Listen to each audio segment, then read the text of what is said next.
indi mpano dufite niyo guheza abana bacu Mireye na Inosa. Mu by'ukuri hamwe n'abana banje na madame twabuze icyo twobaha, ibintu byose dufite ni ibyabo, kandi izi nizo mfura zacu. Nabivuze neje ubundi mu rutsengero ko twaronse abatwini. Impamvu navuze karamasa nuko bahuje umuhamagaro. Rero twatekereje ikintu na madame, turavuga ngo tugiye kubaheza inzu irimo amazu abiri, igipango kiri mu Bugesera, kugira ngo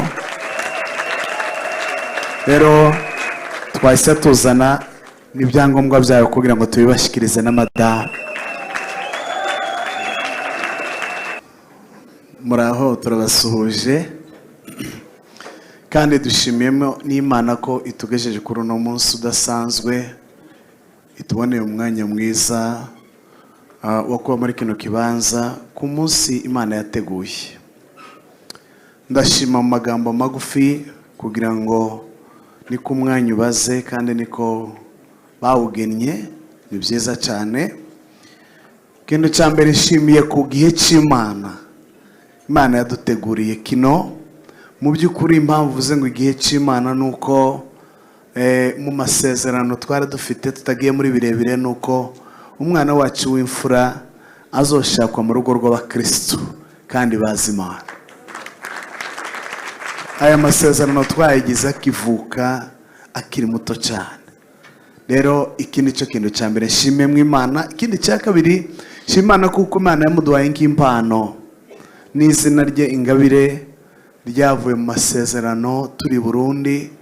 Ni umuntu, umwana wacu ni umuntu urangwa n'ibintu bitatu: umuntu wubaha cyane, kandi ni umuramyi, niwo mu worship leader twari dufite mu itorero, kandi akaba ari umuntu responsible. Nuvuga ku bintu byinshi twagezeho iyo twagiye, byinshi binyura muri we aduheza icyerekezo. Ndashimira Imana kuko ari impano twaronse iva ku Mana. Ikindi kandi ishimiye madame ko yamutoje ikintu cyiza kiza kinkora ku mutima.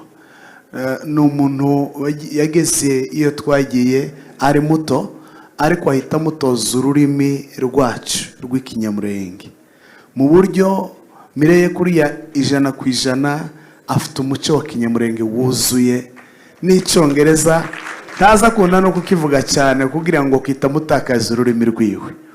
Ndashimira Imana kuri icyo kintu. Imana yamufashije madame, ndabimukesha cyane kuko twatandukanye imyaka 7, ariko akomeza iryo shuri, ararizi cyane. N'abangaba niyo nzira barimo nubwo bikiha bibagora. Ndashimira Imana cyane ko famiye yanjye, aba bana mubona na Landry, Chris, Kela, Miba twin, bano bahasa, n'abantu basupportinga cyane Mireye, ndetse mu buryo bw'iyerekwa ryiwe, mashuri n'ibindi, bamubaye hafi cyane. Ndashimira kuri icyo kintu. Shimiye umuryango wacu wa papa wa Rushombo. Mwabonye ko twarazanye nabo, uretse kuri madame wa grand frère mukuru na madame wa bucura wacu, ndetse n'aba bose bamwe bavuye mu bice bitandukanye ntabuze, mu bihugu bitandukanye. Iki kintu cyankoze ku mutima cyane, reka mumfashe tubakomera amashyi. Sinanizi ko kino kintu cyaba gutya. Ndashimira umuryango wacu wagasinzira, ariko kandi reka nshimire mu nzu ya muri hano abavuye hirya no hino aho bari. Nzi ko baza guhagura, ariko umwanya uragoye. Ndabashimiye bivuye ku ndiba y'umutima. Imana ibaheze umugisha aho mwavuye mu bice bitandukanye mu ma province. Turabashimiye cyane. Ndashima umuryango wagasinzira. Nta yandi mahirwe abaho uzifuze kuvuka muri uno muryango wagasinzira. N'abanyamugisha, ndabakunda. Navuganye n'abasaza bacu nkiri muhira muri US, n'abamama muzi mwese batuye hano, baravuga ngo ubukwe buzagenda neza, sinzira, turagutegurira ibintu. Mwamfashe tubakomera amashyi. Mu by'ukuri ndabashimiye cyane bivuye ku ndiba y'umutima. Baradufashije cyane mu buryo n'abadamu babo baje kudusangaho dupanze, baduheza inama y'ikintu cyose kugira ngo ibintu bigende neza. Reka nshimire abanyamasha aho twavuye mu muhana w'iwacu mu Minembwe. Nanezerewe cyane kuba nabonye, naravuze ngo nimbona ndi kumwe na ba revera na ba pasiteri bandeze, nabonye na shefu wacu yaje, mufashe tubakomera amashyi nyamuneka. Imana ibaheze umugisha. Abakecuru bacu twaravuganye, bamwe bari muri Nyamata n'abandi barahanda bango nimba mwana arwaye turareba ukuntu tuzaranja, byibura muze muri serumu ariko muze mu bukwe. Ndashimira Imana kuko nababonye, byankoze ku mutima. Banyamashyi, Imana ibaheze umugisha kandi ibizanyeretse ko tuzasubira iwacu. Turabashimiye cyane. Shimiye n'abandi bose b'abanyamarango mu karere, abantu bose twavuganye nabo kandi badusuye banatwitaba. Turabashimiye cyane tutavuze ibice bitandukanye abantu bavuyemo.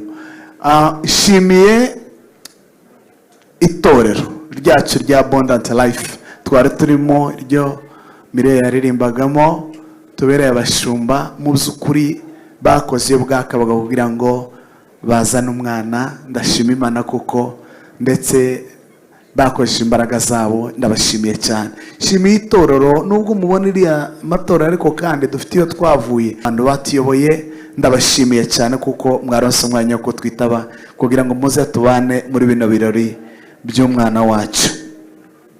Ikindi kandi ndashimira kandi amatorero nk'atatu.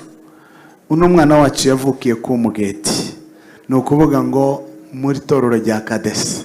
Ndaranganya amaso ariko papa ari hariya n'abandi bose bavuye ku Mugeti. Abavuye ku Mugeti mwikomera amashyi, bakoze ikintu cyiza cyo kunderera umwana. Namubonye ngira ngo afite nimba imyaka 3 nimba 4. Ndashima Imana kuko Imana yabikoze. Muri abagaciro turabazirikana. Ndashimira umuryango w'abasama bose muri rusange, horeye kuri papa aho yavuye ni kure, urugendo rurerure, ariko ndagushimiye cyane. Ndetse n'umuryango muri rusange bavuye mu za Kenya, bavuye muri Uganda, muri abagaciro kandi turabazirikana. Imana ibaheze umugisha.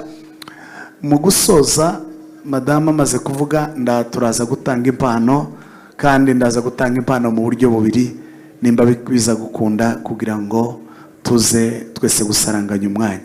Abantu twatumiye bakatwitaba turabashimiye. Ndashimira komite yahagarariye buno bukwe, uhereye kuri perezida, cyane cyane mbaje gushimira kuri brother Gatambo wazo usfomora na muri hano na komite yose bahagarariye ibintu bikorwa. Beneda ndabashimiye. Ndashimiye kuri perezida James, esahagaze he James yasohotse. Imana muhenguri hari inyuma, niwe coordinatize ibintu bikorwa byose. Mufashe tumukomera amashyi. James no wagaciro cyane, ndetse na komite yose muri rusange tutavuza amazina. Turabashimiye. Imana ibaheze umugisha. Reka mpeze madamu umwanya tusaranganye turi babiri. Yesu ashimwe. Yesu ashimwe. Munyakire. Yesu ashimwe. Muhumure ntabwo ntinda, ibyo nari kuvuga byinshi yabivuze, ndagerageza kuhina amagambo. Ndashima Imana kuko tugeze kuri uno munsi twese turi bazima. Imana yaturinze ihabwa icubahiro. Ndashima Imana yuko uno munsi wageze, ababyeyi bandabaruta n'ababyeyi ba Mireille twese tuhari. Si igitangaza kuko bakora ubukwe ababyeyi batahari, ariko ndashima Imana kuko duhagaze twese mu mpande zombi, ababyeyi b'abana bacu twese duhagaze. Imana yo mu ijuru yumve ko nishimye. Ndashima Imana, sinsubiramwo ibyo umutware yavuze, ndagenda mvuga ibyo atavuze. Ndashima Imana kuko Imana yaduteguriye uno munsi. Murabona twazanye n'umuryango wose. Imana itugirira neza, dushika hano turi amahoro, ibirori turabitegura bigenda neza, tubihagazemo twese n'abana, umuryango wacu wose. Turashima Imana kuri ico kintu. Kindi ndashima Imana yuko nabanye n'umwarimu wigishije muri Sunday School. Nukuri byanshimishije. Mwebwe mwumva ko ari bitoya, ariko nabihaye agaciro gakomeye cyane. Kuba Mireille yaragiye muri Sunday School agakura, akaba akoze ubukwe, umwarimu wamwigishije Sunday school agataha ibirori byiwe. Ndashima Imana cyane Kavuye, ndagushimiye yuko watashe ibirori bya Mireye. Kindi ndashimira Pasiteri Muyoboke. Icyo gihe mvuze Kavuye yari umwarimu wa Mireye, icyo gihe Pasiteri niwe wari udushumbye, twari tugituye ino. Kuba nawe yatashe ibirori bya Mireye, urumva umuntu yaherutse ari muri Sunday school akaba yatashe ibirori byiwe, nukuri ndashimye, ndamushimiye. Imana yo mu ijuru imumpera umugisha. Shimiye umuryango wacu shatsemo, aba bose mubona bahagaze aha ngaha badutahiye ibirori. Hari abo twazanye tuvuye iwacu, ntabwo byoroshe, ariko baremeye basiga ibintu byabo, basiga abana, basiga imiryango, baraduherekeza. Mwababyeyi mwe mwumve kuko mbashimiye. N'abandi bose baramukazi banje baramubanje, ko ndavuga vuba vuba nihuta ngo ndeke ko barambira. Nukuri ndabashimiye, mwumve kuko mbashimiye.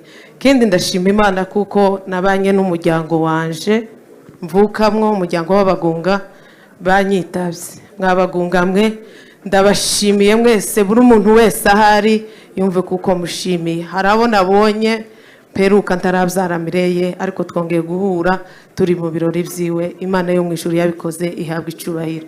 Ndashimira umuryango wa sogokuru Rwizihirwa, abantu bose batashe ubukwe n'abatabonye umwanya bumve kuko mbashimiye. Ndashimiye umuryango wa papa, ari we papa wanje ari hariya. Ndashima Imana kuko yarindize papa, ni umusaza ariko Imana yaramurinze tukaba twabanye mu birori. Nukuri nishimye cyane, umutima wanje wanezerewe kuko naje nashingiye umwana wacu wa mbere, papa kambera mu birori by'umwana. Papa ndagushimiye, nubwo byari bigoye kugira ngo ugere hano ni kure, ariko warigoye uraza. Nukuri ndagushimiye. Barumuna banje, bakuru banje, basaza banje, basengenesha banje bavuye kure, mwese mwumve kuko mbashimiye. Ikindi ndashimira umuryango w'abahinda, mwadutekereje mukicara mugatekereza iwacu, mwarakoze kutugana.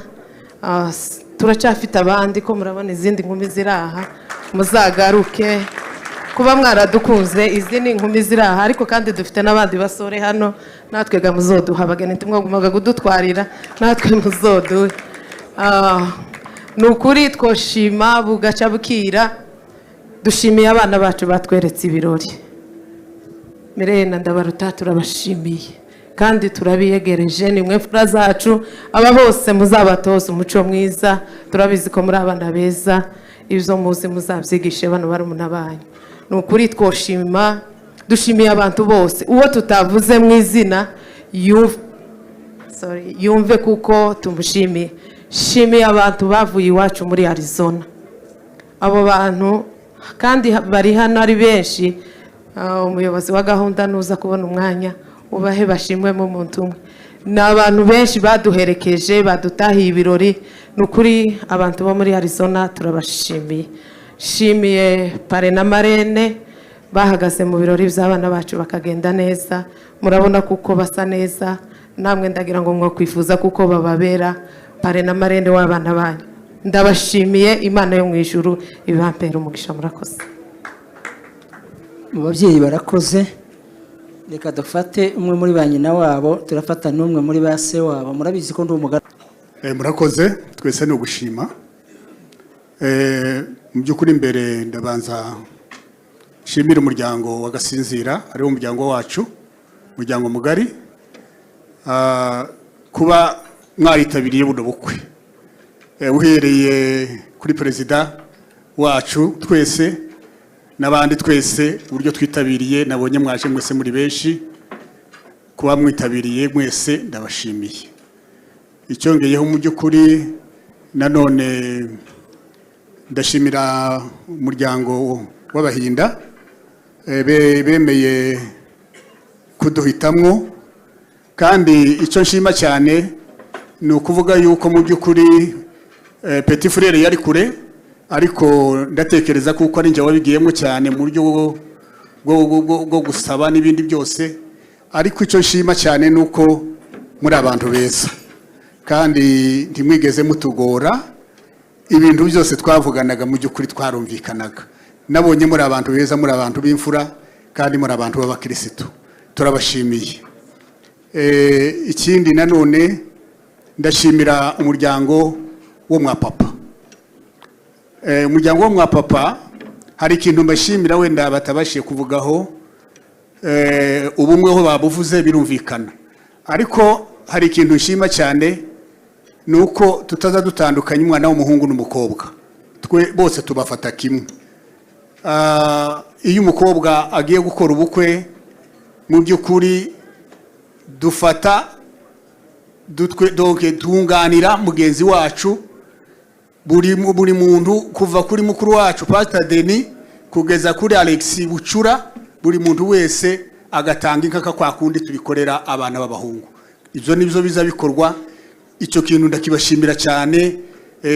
Na Pastor Denis ari nawe mukuru w'umuryango utaje hano, bumve ko tubashimiye natwe twese. Mu by'ukuri icyo kintu ni cyiza, nshimira umuryango wo mwa papa.